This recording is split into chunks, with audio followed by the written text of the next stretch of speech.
Hola, bon dia, aquí estem, 2 llibreters de Documenta avui per recomanar-vos 2 llibres que són de l'editorial Random House, i és que tant el Pol com jo, casualment, quan va arribar la notícia que havia mort en Claudio López de Madrid, estàvem llegint llibres de Random. Vam pensar, bueno, pues, ja que ens estan agradant i tot, volem recomanar-los i li fem un homenatge a ell per tota la tasca que ha fet.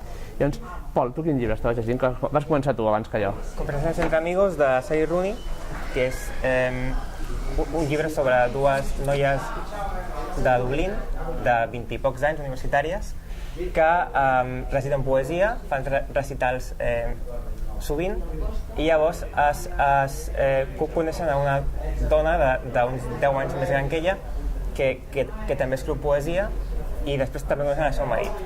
I d'aquesta relació entre aquestes 4 persones neix un vincle que es perpetua en el temps i d'alguna manera canvia la visió que tenen tots de la vida. No?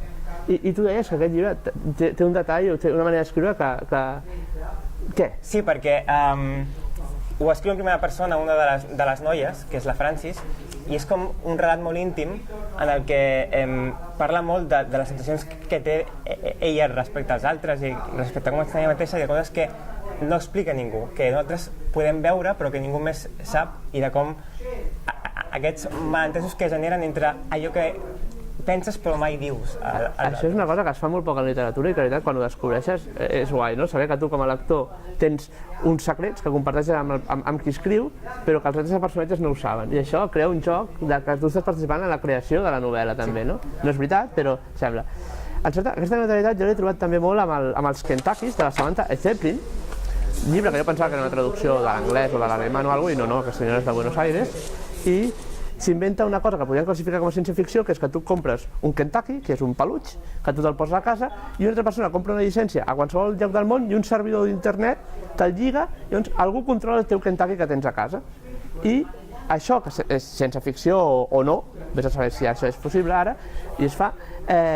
El que s'ha fet és també parlar de la quotidianitat de casa, què passa a casa de la gent i què fa la gent en la seva intimitat permetent que un altre controli. Llavors tu em vas dir allò de dir... Bueno, digue-ho tu, el que em vas dir això. Què et va sorprendre? Sí, perquè és estrany que pots entendre aquesta morbositat de voler entrar a la casa dels altres, no? Però de deixar que algú que no coneixes perquè no saps mai qui és, et fiques Déu i vegi tot el que fas, és el que em sorprenia, no? És com una espècie de mascota, però portada a un nivell més extrem de que saps que darrere d'aquella mascota hi ha algú real. El morbo, no? És com això que dius de les gravacions que fa la gent i les publica a internet, i dius, això com ho publiquen o com es deixa publicar? Escolta, doncs, a mi també em va agradar molt aquesta neutralitat del llibre d'Entre Amigos, i per tant recomanem 2 llibres de literatura Random House.